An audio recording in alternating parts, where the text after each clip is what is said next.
Hello everyone, Wallace here, and today is the day for a video I've wanted to make for quite some time. It's time to show you all my favorite Minecraft plugin ever, MinecartTrains by Fridtjof DE.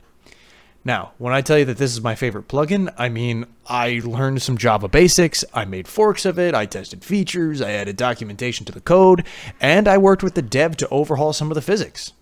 I really wish I'd made this video sooner.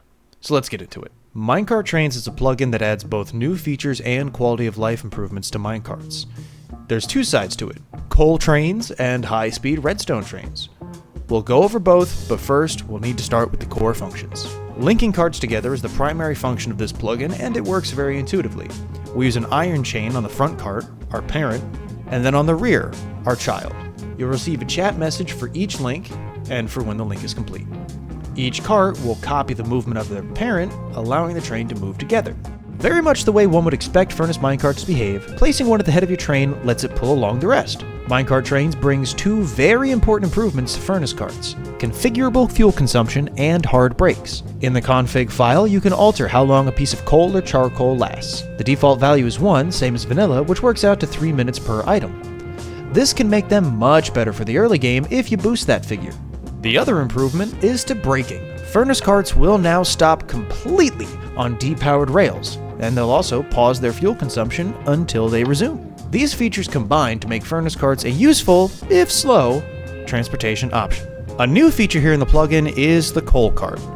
By renaming a minecart with chest and an anvil to coal cart, it'll get a new texture, and furnaces will be able to pull coal from it to keep operating longer. This can extend the range of a furnace cart from 3 minutes to, I believe, 86 hours and 27 minutes with a full coal cart. That's more than 3.5 days. Coal carts are also protected from hoppers above, adding non-coal items, so you can refill them with hoppers from above the rails, but be aware that other chest or hopper minecarts in the train will pass by those hoppers as well. Now for the bread and butter of this plugin, linked high-speed minecarts. Like other booster rail plugins, placing powered rails atop redstone blocks will increase their top speed and keep the trains intact by accelerating them very smoothly. The booster block can be changed in the config. As you can see, these glowstone blocks we're passing are 50 blocks apart each, and the longer we stay on this line, the faster we're going to go. Now, just like in the real world, entering a turn or hill at high speeds can result in derailment, so you have to be careful. You can use regular powered rails to slow down before entering a turn. Now, the exact number you'll need will vary from train to train, but a good rule of thumb is to use at least 5. However, you will need to test it for yourself. Let's get into the limitations of this plugin, shall we?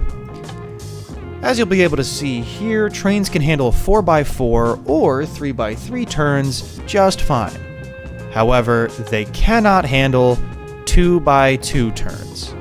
This is because the link isn't directional. The same thing also prevents trains from moving backwards as well. This may someday be doable, but currently is not. This also means that if you're going to use spiral staircases, you really need to make sure that they're at least a 4x4 spiral, or you're gonna run into some issues here. Tragically, bubble elevators also don't do so good with the minecart trains, so that's gonna be out as well. Lastly, and tragically, the minecart trains will not remain intact when they pass through another portal. Two additional features of MinecartTrains are arrow protection and damage. Carts will no longer break when they get hit by an arrow, and damage incentivizes people to stay off the tracks. Both of these options are configurable in the config file. For those familiar with the intersections and roundabouts I've shown on the channel in the past, they'll need some type of sensor to help make sure that they stay open for an entire train to pass through. This piston-based locking repeater design does pretty well at keeping things open for a whole train. Let me know if you want a tutorial. All in all, this plugin makes minecarts work the way they always should have. The Modrinth page will be linked in the description, and I'll be in the comments to answer any questions. That's all for today, guys, so until next time, I'm Wallace. I hope you learned something, and remember to take it easy.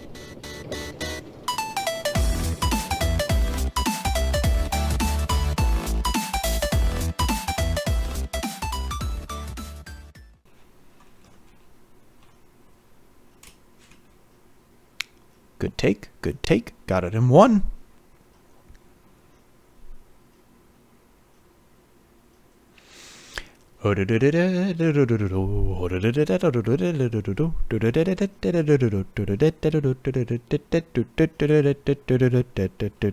This takes a while.